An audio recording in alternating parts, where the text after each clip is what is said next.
And media صحافی حضرات کو پیش کی جائیں گی ان کی سیٹوں پہ ان سے خواہش ہے کہ وہ اپنی سیٹوں پہ کم اپ فرنٹ تھوڑا سا آگے آ جاؤ.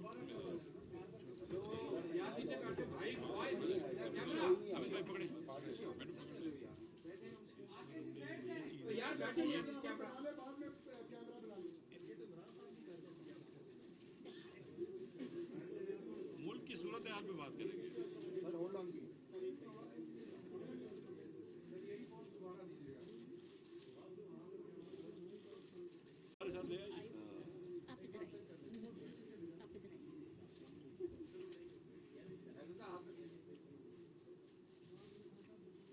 ہو گیا. Thank you.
نہیں کوئی ضرورت نہیں ہے, ہو جائے گا.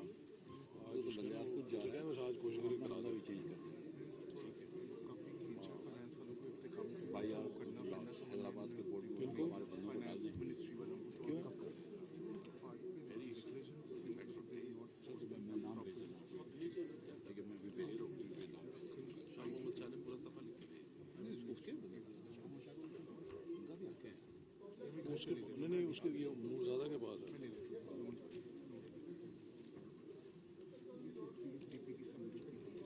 اب شروع کریں. شروع اسٹارٹ.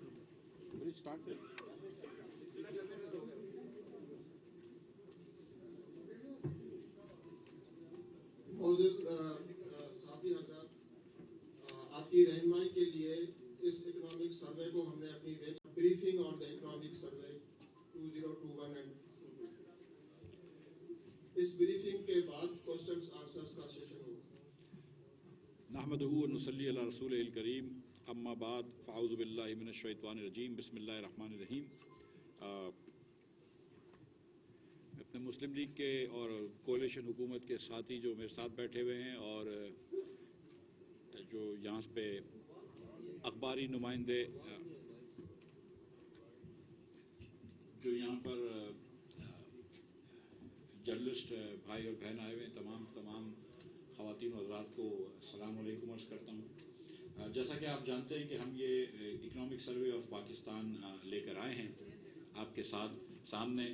میں سب سے پہلے تو مبارکباد دیتا ہوں ڈاکٹر امتیاز کو, جو اکنامک ایڈوائزر ہیں وزارت خزانہ کے, جنہوں کی محنت کی وجہ سے یہ ایک بڑا خوبصورت کتاب موجود ہے, اور اس بار انہوں نے ایک کتابچہ بھی شامل کیا ہے ساتھ جس کے اندر ہائی لائٹس ہیں. تو مبارک ہو ڈاکٹر امتیاز کو. اور مجھے یہ پتا ہے کہ فائنانس سیکرٹری صاحب حامد یعقوب صاحب نے بھی اس پہ کافی محنت کری ہے اور بڑی گائیڈنس دی ہے، تو ان دونوں حضرات کو اور تمام لوگوں نے جس پہ اس پہ کام کیا ان کو مبارکباد۔ پاکستان کی کہانی خواتین و حضرات انفارچونیٹلی وہی ہے جو پہلے تھی، کہ جب بھی ہم تھوڑی سی گروتھ کرتے ہیں ہم کرنٹ اکاؤنٹ ڈیفیسٹ میں پھنس جاتے ہیں۔ اس سال بھی جو نئی جی ڈی پی کے حساب سے 5.97% گروتھ آئی ہے رواں مالی سال میں، جو تخمینہ ہے، اور پرانی جی ڈی پی کے حساب سے وہ تھوڑی سی گروتھ کم ہوتی، لیکن جو نئے تخمینے کے حساب سے یہ گروتھ 5.97 ہے۔ مگر وہی مسئلہ ہے کہ جیسے ہی گروتھ آپ کی آئی ہے آپ کا کرنٹ اکاؤنٹ ڈیفیسٹ جو ہے وہ آپے سے باہر ہو گیا ہے اور آپ کو ڈالر بیلنس آف پیمنٹ کا کرائسس آ گیا ہے۔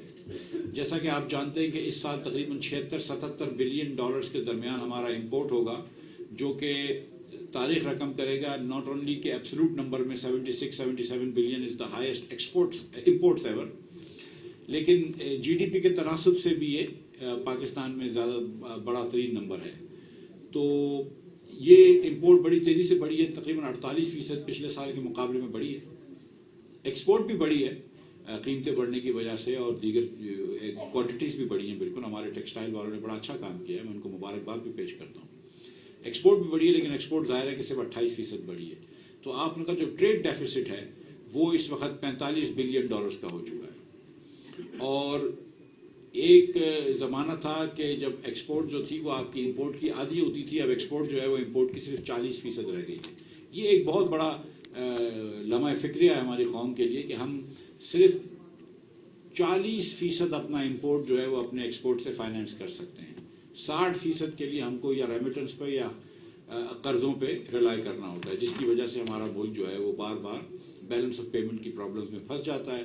اور اس بار بھی ایسا ہوا کہ کووڈ کے دنوں میں جب کہ ٹریڈ دنیا کا کم ہو گیا تھا اور قیمتیں بہت سستی ہو گئی تھیں، پیٹرول سستا تھا، ڈیزل سستا تھا، گیس سستی تھی، اس زمانے میں آپ بیلنس آف پیمنٹ کے پرابلمس کو عبور کر چکے تھے، لیکن جیسے ہی آپ نے گروتھ کی اور وہی آپ نے نسخہ اپنایا تو آپ کا بیلنس آف پیمنٹ آؤٹ ہو گیا، اور اس وقت پچھلے مارچ میں جیسا کہ آپ جانتے ہیں کہ 5.6 بلین ڈالر سے آپ کا ریزروز کم ہوا، اور بڑے عرصے بعد پاکستان کا ریزرو ایک مرتبہ پھر 10 بلین ڈالر سے کم ہو چکا ہے اور 9.6 یا 9.7 بلین ہے۔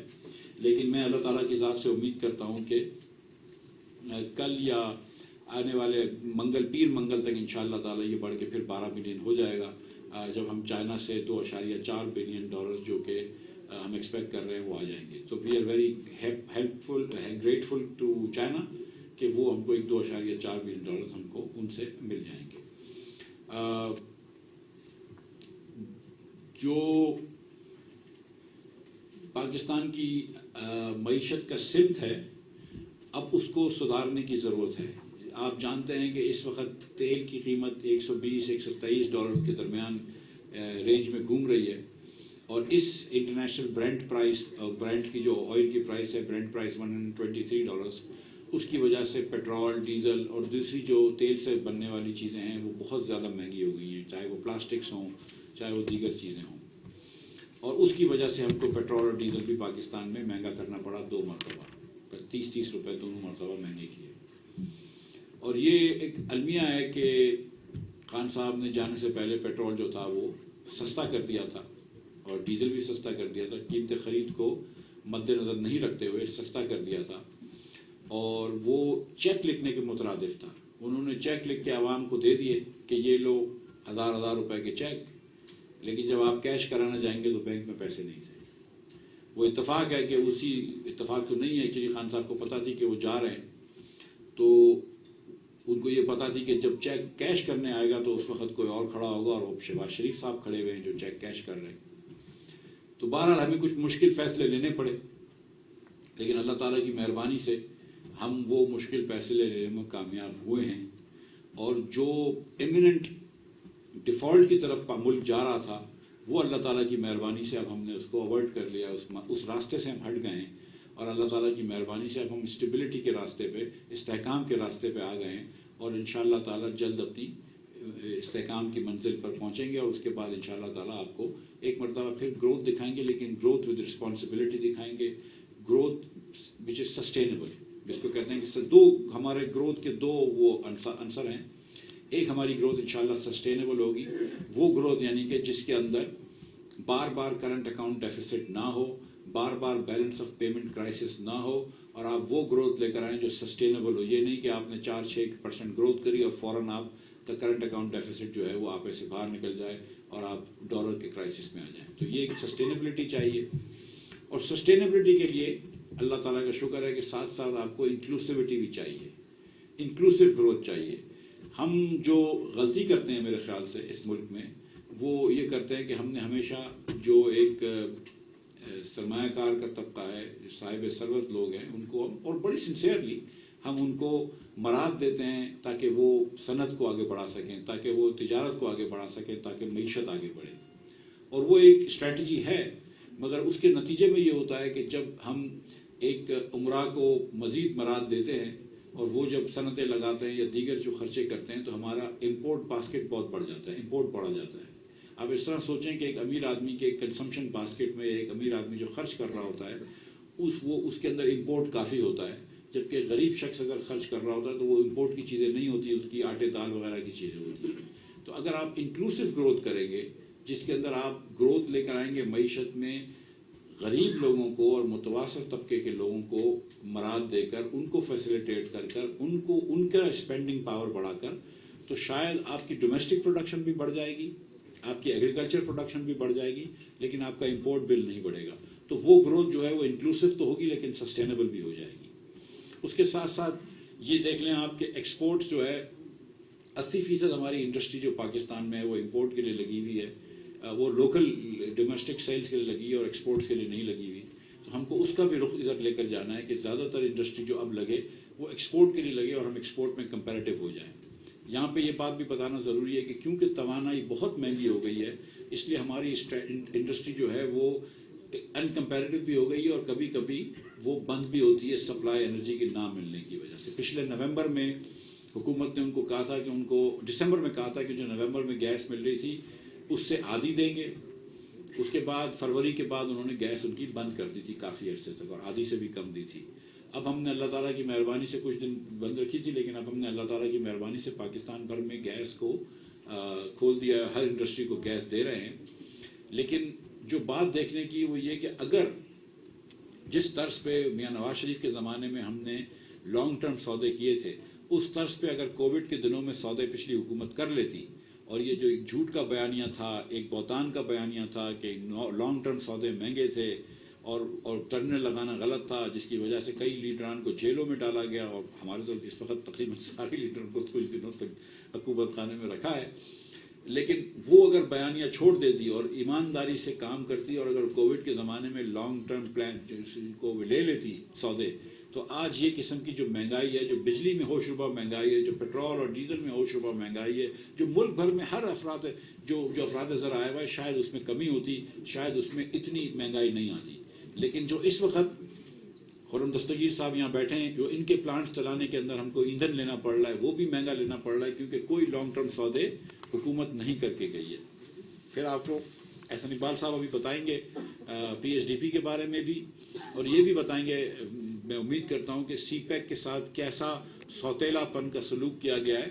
اور یہ جو بات کرتے ہیں خان صاحب کے بارے میں، اور اب تو خان صاحب خود بھی، شیخ رشید صاحب خود بھی کہہ چکے ہیں کہ خان صاحب نے بارودی سرنگیں بچھائی تھیں.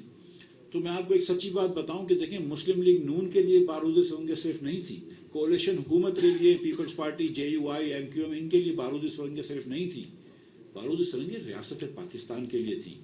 آج اگر معیشت کسی کی خراب ہو رہی ہے تو مسلم لیگ نون کی معیشت خراب نہیں ہو رہی، پیپلز پارٹی کی معیشت خراب نہیں ہو رہی، پی ٹی آئی کی معیشت خراب نہیں ہو رہی، پاکستان کی معیشت خراب ہو رہی ہے. اگر آج مہنگائی ہو رہی ہے تو پورے پاکستان کے اندر مہنگائی ہو رہی ہے. اگر آج بجلی کی لوڈ شیڈنگ ہو رہی ہے کیونکہ خان صاحب نے بجلی کے معاہدے نہیں کرے، بجلی کے سودے نہیں، ایندھن کے معاہدے نہیں کرے، بجلی کے کارخانے نہیں لگائے، تو وہ پورے ملک کے اندر لوڈ شیڈنگ ہو رہی ہے، وہ پاکستان کے اندر لوڈ شیڈنگ ہو رہی ہے. تو خان صاحب نے جو نقصان پہنچایا ہے وہ ملک کے لیے پہنچایا ہے. میں یہ آپ کے سامنے بات رکھنا چاہتا ہوں. ایف ڈی آئی کے بارے میں بات ہوئی ہے. ایف ڈی آئی 2017-18 کے اندر اگر 2 بلین تھی تو آج 1.25 بلین ہے پہلے 9 مہینوں میں. ٹریڈ ڈیفیسٹ بھی ہم سے زیادہ ہے، کرنٹ اکاؤنٹ ڈیفیسٹ بھی آج پہلے 9 مہینوں میں زیادہ ہے. ہر اسٹیٹسٹکس میں پاکستان پیچھے گیا ہے.